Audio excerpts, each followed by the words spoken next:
Bonjour à tous et bienvenue sur la chaîne Journal du Madrid. Le Real Madrid jouera en quart de finale face à Arsenal et voici ce qu'a dit Ancelotti et Courtois en conférence d'avant-match. À la veille d'un match crucial, l'entraîneur du Real Madrid a mis l'accent sur un élément fondamental pour son équipe, la personnalité. Selon lui, c'est ce qui permettra à ses joueurs d'être à la hauteur du rendez-vous et d'exécuter au mieux le plan de jeu préparé. Concernant les sifflets visant Vinicius, il ne s'est pas attardé sur le sujet. Il n'a pas ressenti le besoin de parler avec le joueur, certain que Vinicius saura rebondir comme il l'a toujours fait. Lorsqu'il passe à côté d'un match, il répond généralement présent lors du suivant. Le coach a également évoqué la question des pénaltys, affirmant que le club y avait déjà réfléchi et qu'une décision serait prise pour gérer cela au mieux le jour du match. Il a insisté sur l'importance d'avoir une stratégie claire face à un adversaire aussi complet qu'Arsenal, une équipe bien organisée en bloc bas et efficace en transition. Le travail tactique a été rigoureux et il a confiance dans la capacité de ses joueurs à appliquer ce plan sur le terrain. Fede Valverde reste une option polyvalente. Le staff hésite encore à l'aligner comme latéral ou au milieu, tant il est performant dans les deux rôles. Ce choix dépendra de l'équilibre global de l'équipe. L'entraîneur croit fermement que le Real Madrid est en mesure de remporter un titre cette saison. Il n'envisagerait même pas d'être sur le banc sans cet objectif. Pour lui, tant que le club est en lice, il faut se battre jusqu'au bout. À propos des critiques et du fait que certains puissent se lasser de sa présence au Real, il répond avec détachement. Il estime que ce qui compte, c'est que la personne la plus importante du club, sans doute le président, continue de lui faire confiance. Tant que cette confiance perdure, le reste n'a que peu d'importance. Les critiques extérieures n'ont que peu d'impact sur lui et son groupe. Avec des matchs tous les 3 jours, l'équipe reste focalisée sur l'essentiel, analyser chaque rencontre et bien préparer la suivante. Il insiste, les 90 minutes à venir sont cruciales, mais pas décisives, car il y aura un retour au Bernabéu. L'expérience, selon lui, est une ressource précieuse dans ce genre de confrontation. Elle permet d'aborder la pression sans crainte. Il compte sur les joueurs d'expérience pour guider les plus jeunes dans ces moments de tension. Concernant les coups de pied arrêtés, il reconnaît que le Real doit s'améliorer. Mais il rappelle aussi que son équipe peut faire mal à l'adversaire dans ce domaine. Arsenal représente un danger sur ces phases, mais le Real a aussi des atouts à faire valoir. Il s'est montré admiratif de la progression de Martin Odegaard.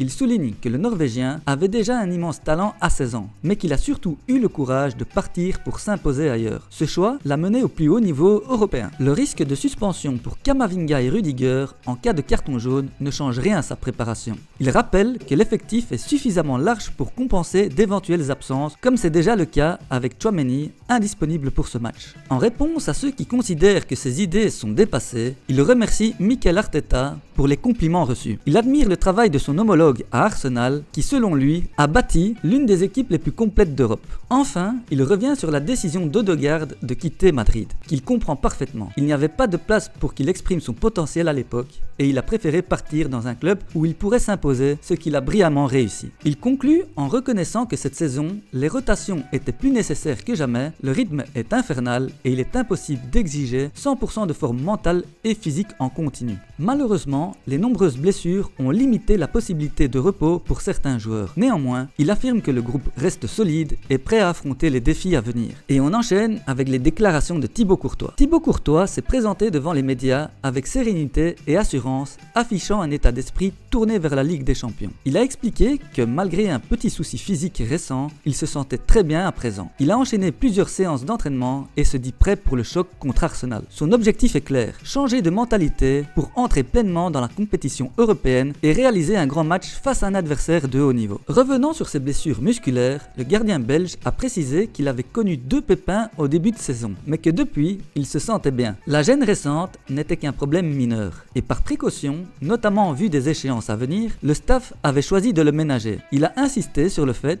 qu'il est maintenant totalement opérationnel. Concernant les difficultés défensives du Real Madrid, notamment sur les phases arrêtées, Courtois a reconnu que c'était un aspect sur lequel l'équipe avait travaillé récemment. Il souligne que l'un des moyens les plus simples pour ne pas encaisser sur corner est de ne pas en concéder trop. Pour lui, la clé réside dans la concentration et l'anticipation, même s'il admet que parfois, la qualité des adversaires fait la différence. Quand le ballon est parfaitement tiré, il devient difficile à défendre, mais il assure que le Real est prêt. À propos de l'Emirates Stadium, il a été surpris d'apprendre qu'Arsenal n'y avait plus perdu depuis 2 ans. Il estime cependant que ce type de statistique ne change pas grand-chose. Pour lui, chaque match est unique. Il rappelle d'ailleurs d'ailleurs que le Real avait infligé un 2-5 à Liverpool à Anfield, un stade réputé imprenable. Il sait qu'Arsenal est fort à domicile. Ils y ont notamment battu Manchester City, mais cela ne doit pas empêcher le Real de viser la victoire. Sur le plan tactique, il a évoqué la manière dont le Real défend les coups de pied arrêtés, en zone avec certains blocages. Il a comparé cela avec la sélection belge où la défense est plus individuelle. Pour lui, le rôle du gardien est aussi d'analyser les tendances adverses, premier ou second poteau, type de blocage, etc. Car un but sur phase arrêtée peut décider du sort d'un match. Interrogé sur les fins de match du Real Madrid, souvent plus fortes que le début, Courtois a répondu que l'équipe essaye toujours de faire la différence le plus tôt possible. Toutefois, il reconnaît que parfois, c'est la fraîcheur physique ou les remplacements qui font basculer le match dans les derniers instants. S'il était possible de plier l'affaire à la 60e minute, ce serait idéal. Mais le football n'est jamais aussi simple. Il a également évoqué son compatriote Kevin De Bruyne, le qualifiant de l'un des meilleurs joueurs de l'histoire de la Belgique et de la Première Ligue. Avec 6 titres en Angleterre, De Bruyne a marqué une époque. Et bien que son éventuel départ ne le surprenne pas, il continue de l'admirer. Sur Arsenal, Courtois a exprimé un grand respect. Il connaît beaucoup de supporters des Gunners et reconnaît leur très bon parcours en Première Ligue. Il salue la solidité défensive de l'équipe, sa qualité en contre-attaque et sa dangerosité sur phase arrêtée. Il estime que c'est une équipe difficile à affronter, mais espère tout de même que le Real saura faire la différence. Il considère que ce n'est qu'une question de temps avant qu'Arsenal ne remporte un grand trophée. Quant à sa condition physique, il affirme être à 100%. Il se dit prêt à jouer, que ce soit une décision du coach ou non.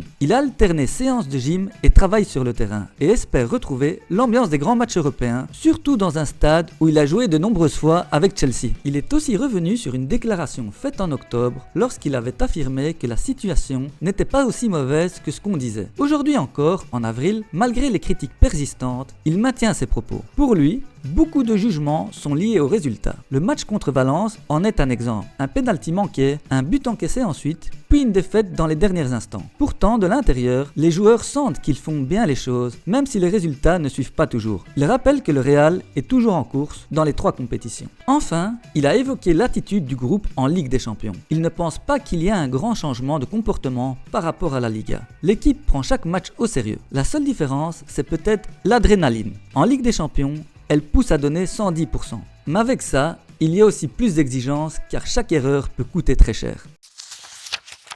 C'est tout pour cette vidéo, n'oubliez pas de vous abonner pour soutenir la chaîne, activez la cloche des notifications pour ne rien manquer, le petit pouce bleu, vos commentaires et je vous dis à très vite pour une prochaine vidéo.